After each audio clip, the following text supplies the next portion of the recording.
ஒரு detailed version of next exam பற்றி பார்ப்போமா? புரிகிற மாதிரி சொல்லணும்னா, next exam which is national exit test. National exit test அப்படின்றது ஒரு சிங்கிள் விண்டோ எக்ஸாம். எம்பிபிஎஸ்க்கு மட்டும் இல்லை, நம்ம ஆயுஷ் ஸ்டூடெண்ட்ஸ்க்காக இப்போ national commission for Indian system of medicine which is NCSM தனியாக ரூல்ஸ் கொண்டு வந்திருக்காங்க.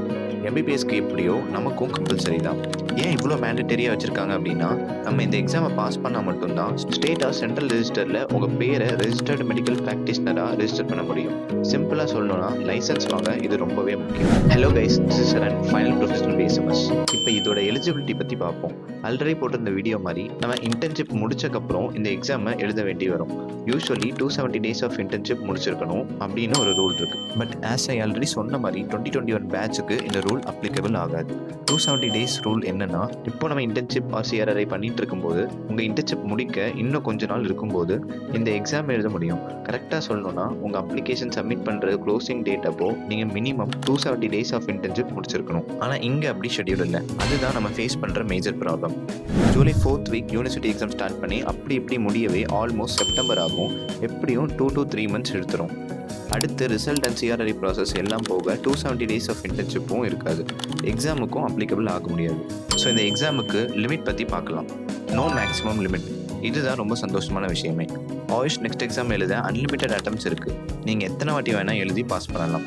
குவாலிஃபைங் மார்க்ஸ்ன்னு பார்த்தோன்னா, நீங்கள் மினிமம் 50% ஆஃப் தி மார்க்ஸ் எடுக்கணும். அப்போ தான் நீங்கள் குவாலிஃபைட்னு டிக்ளேர் ஆகும். இந்த ஆயுஷ் நெக்ஸ்ட் எக்ஸாம் வேணுமா வேணாமான்னு எல்லா சிஸ்டமும் பேசி முடிவு பண்ணணும். ஒரு சர்வே எடுக்கணும். இது ஆல்ரெடி டிசைட் பண்ண பிளானாக இருந்தாலும் மற்ற ஸ்டேட்ஸ் மாதிரி தமிழ்நாடு பெரிய அளவில் அகேன்ஸ்ட் பண்ணலை. நெக்ஸ்ட்னு சொல்கிற நேஷனல் எக்ஸிட் டெஸ்ட்டுக்கு எலிஜிபிலிட்டி என்னன்னு பார்ப்போம். யாரெல்லாம் எழுதலான்றதை பார்க்கலாம். NCSM ரூல்ஸ் படி நெக்ஸ்ட் எக்ஸாம் எழுத எலிஜிபிலிட்டி பார்த்தோன்னா, நம்பர் 1 BSMS முடிச்சுட்டு ஃபைனல் இயர் எக்ஸாம்ஸ் பாஸ் பண்ணியிருக்கணும். Number 2 which is internship. உங்கள் கம்பல்சரி 1 year ரொட்டேட்டரி இன்டர்ன்ஷிப்பை முடிச்சிருக்கணும். விச் இஸ் அலாட்டட் டைமுக்குள்ளே, அப்படின்னா 270 days மஸ்ட்டாக முடிச்சிருக்கணும். Foreign medical graduates for Indian system of medicine இந்தியாவில் ப்ராக்டிஸ் பண்ண நினைக்கிறவங்களும் இந்த எக்ஸாம் எழுதணும். ஒரு சின்ன நோட் என்னன்னா, NCSM நோட்டிஃபிகேஷன் படி 2021 பேட்ச் அண்ட் அப்கமிங் பேட்சஸ்க்கு இது ஸ்ட்ரிக்டாக அப்ளை ஆகும்னு சொல்லியிருக்காங்க. எக்ஸாம் பேட்டர்ன் எப்படி வரும்னு ஓவராலாக சொல்கிறேன். இது ஒரு problem based and clinical orient exam. Bookish knowledge மட்டும் பத்தாது, ப்ராக்டிக்கலாக ஒரு பேஷண்ட்டை எப்படி ஹேண்டில் பண்ணுவீங்கன்னு செக் பண்ணுவாங்க. மினிமம் 50% மார்க்ஸ் எடுத்தால் தான் பாஸ் விச் இஸ் குவாலிஃபையிங் க்ரைட்டீரியான்னு சொல்கிறாங்க.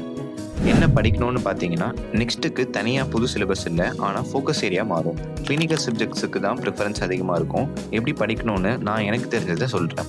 இது கன்வென்ஷனல் யூனிவர்சிட்டி எக்ஸாம் மாதிரி இல்லை, மீனும் காம்படிட்டிவ் டைப்பில் இருக்கும். ஸோ அதுக்கேற்ற மாதிரி நம்ம ஒர்க் அப் போடணும். கான்செப்சுவல் கிளாரிட்டி வேணும். டெஃபினிஷன்ஸை நம்புறதை விட டிசீஸோட பெத்தோஜெனிசிஸை புரிஞ்சுக்கிறது ரொம்பவே முக்கியம். கிளினிக்கல் எக்ஸ்போஷர் ரொம்ப அவசியம். இன்டர்ன்ஷிப் பண்ணும்போது கேசஸை கவனமாக பார்க்கணும். ஃபார் எக்ஸாம்பிள், ஒரு பேஷண்ட்டுக்கு ட்ரீட்மெண்ட் ப்ரோட்டோகால் என்னென்னு லைவாக கற்றுக்கணும். அப்போ தான் நம்ம ரியல் லைஃப்பில் அப்ளை பண்ணவும் எக்ஸாமில் அப்ளை பண்ணவும் ஈஸியராக இருக்கும். MCQ practice daily 50 to 100 MCQ solve பண்ண பழகணும். Especially assertion reasoning type questions. Modern diagnostics, scans, blood reports and சித்தர் டயக்னோசிஸை கோரிலேட் பண்ணி படிக்கணும். நெக்ஸ்ட் எக்ஸாம்னு பயப்பட தேவையில்லை. இது ISM ஸ்டாண்டர்டை வேர்ல்டு வைடாக நம்மளை ஸ்டாண்டர்டைஸ் பண்ணுற ஒரு ஸ்டெப். இன்டர்ன்ஷிப் காலத்திலே கிளினிக்கல் நாலேஜ் கெயின் பண்ணிட்டு பேசிக்கை ரீகால் பண்ணி படித்தா ஈஸியாக பாஸ் பண்ணிடலாம். இது ஒரு எக்ஸாம் மட்டும் இல்லை, இட்ஸ் டைப் ஆஃப் கான்ஃபிடென்ஸும். பட் 2021 2022 பேட்சுக்கு இருக்கிற இந்த டைம்லைன் தான் ப்ராப்ளமாக இருக்குது. பெனிஃபிட்ஸ் ஆஃப் ஆயுஷ் நெக்ஸ்ட் எக்ஸாம்னு பார்க்கலாம். Number 1 standardisation of competency. நம்ம எல்லாருக்கும் தெரியும், we are affiliated under TNMGR university. University corrections எப்படி இருக்கணும்னு நமக்கு தெரியும். அதர் சிஸ்டம்ஸ் தமிழ்நாட்டில் மட்டும் இல்லாமல் அதர் ஸ்டேட்ஸ்லையும் இருக்குது. நிறைய காலேஜஸில் சும்மாவே மார்க் போட்டுட்டு பாஸ் பண்ணிடுவாங்க. அப்படி இருக்கும்போது இந்த எக்ஸாம் மூலயமா கிராஜுவேட்ஸ்க்கு பெட்டர் கிரெடிபிலிட்டி கிடைக்கும். Number 2 improved professional recognition. இந்த எக்ஸாம் மூலமாக public or other medical system மத்தியில் ஒரு ட்ரஸ்ட் கிரியேட் ஆகும். Number 3 merit based PG admission. இப்போ வரைக்கும் AYUSH next exam and AAPGET எக்ஸாமை மிங்கிள் பண்ணலை. இன்கேஸ் ஃபியூச்சரில் PG அட்மிஷனுக்கும் இதே எக்ஸாம்னு அனௌன்ஸ் பண்ணால் this will be your PG entrance exam. So நல்ல மெரிட் இருந்தால் PG சீட்டும் கிடைக்கும். Number 4 encourages serious academic preparation. காலேஜுக்கு வெறும் அட்டண்டன்ஸ்க்காக மட்டும் வந்த பசங்க அண்ட் படிக்காமல் சுற்றிட்டு இருந்த பசங்க எல்லாம் படிக்க ஸ்டார்ட் பண்ணுவாங்க. Number 5 potential global credibility. Proper structured licensing exam provides professional global frameworks and to reach international recognition. இதோட டிஸ்அட்வான்டேஜஸ்ன்னு பார்த்தா, number 1 extra exam burden. University இன்டர்ன்ஷிப்னு ஆல்ரெடி இது ஒரு பெரிய பேர்டனான கோர்ஸ். இதில் நெக்ஸ்ட் எக்ஸாம் வச்சு ஸ்டூடெண்ட்ஸை ப்ரெஷரைஸ் பண்ணுற மாதிரி இருக்கும். முக்கியமாக பாதிக்கப்படுறது ஆவரேஜான ஸ்டூடெண்ட்ஸ் தான்.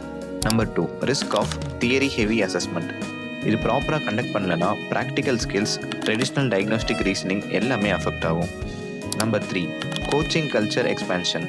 இந்த மாதிரி எக்ஸாம்ஸ் வந்தால் கோச்சிங்கை டிபெண்ட் பண்ணுற மாதிரி ஆகும். கோச்சிங் சென்டர்ஸுமே நிறைய க்ரியேட் ஆகும். ஆல்சோ கமர்ஷியலைசேஷனும் ஆகும். இப்போயே நிறைய கோச்சிங் சென்டர்ஸில் நெக்ஸ்ட் எக்ஸாமுக்கும் சேர்த்து கோச்சிங் கொடுக்குறோன்னு சொல்லிட்டு இருக்காங்க. Number 4, transitional confusion. இப்படி நடுவில் நிறைய பாலிசிஸ் அண்ட் ரூல்ஸ் சேஞ்ச் பண்ணுறதுனால பசங்க மென்டலி ஸ்ட்ரகிள் ஆகுறாங்க. இப்போ கூட 2021 பேட்சுக்கு எலிஜிபிலிட்டி கன்சர்ன்ஸ் இருக்குது அண்ட் ப்ராப்பர் இன்ஃபர்மேஷன் இல்லாததுனால என்ன பண்ணணும்னு தெரியாமல் இருக்காங்க. Number 5, does not automatically improve infrastructure. முக்கியமான டிஸ்அட்வான்டேஜ் என்னென்னா மோஸ்ட் ஆஃப் தி காலேஜஸில் பேஷண்ட் ஃப்ளோ இல்லை, ப்ராப்பர் கிளினிக்கல் ஸ்கில்ஸும் இல்லை. அப்படி இருக்கும்போது இன்புட்டே கொடுக்காம அவுட்புட்டை டெஸ்ட் பண்ணி இவ்வளோ ஸ்ட்ரிக்டாக ரூல்ஸ் போட்டால் அது அன்ஃபேர். இன்னும் நிறைய காலேஜஸில் NCSM சிலபஸே ஃபாலோ பண்ணாமல் ப்ராப்பர் ஃபேக்கல்ட்டிஸும் இல்லாமல் இன்ஸ்பெக்ஷன் அப்போ மட்டும் சும்மா ஷோ காட்டிட்டு இருக்காங்க. இதெல்லாம் NCSM மானிட்டர் பண்ணி எல்லாத்தையுமே ப்ராப்பராக ஆர்கனைஸ் பண்ணணும். ஃபைனலாக நிறைய பேர் இப்போலேருந்தே பீதியில் இருக்கீங்கன்னு தெரியும். ஆனால் அப்படி இருக்க வேண்டிய அவசியமே இல்லை. நீங்கள் 5 இயர்ஸ் ஒரு கோர்ஸை படிச்சிருக்கீங்க, அப்படியே படிக்கலைனாலும் 5 வருஷம் அதுக்காக டைம் ஸ்பெண்ட் பண்ணியிருக்கீங்க. உங்களால் ஈஸியாக இந்த எக்ஸாமை கிராக் பண்ண முடியும். ஜஸ்ட் கொஞ்சம் எஃபோர்ட் மட்டும் போட்டால் போதும். இது காம்படிட்டிவ் எக்ஸாம் இல்லை, ஜஸ்ட் ஒரு எலிஜிபிலிட்டி டெஸ்ட் மட்டும்தான். ஸோ பயப்பட வேணாம், just relax. So this is all about next exam. There are so many things you need to know in this. Think about it.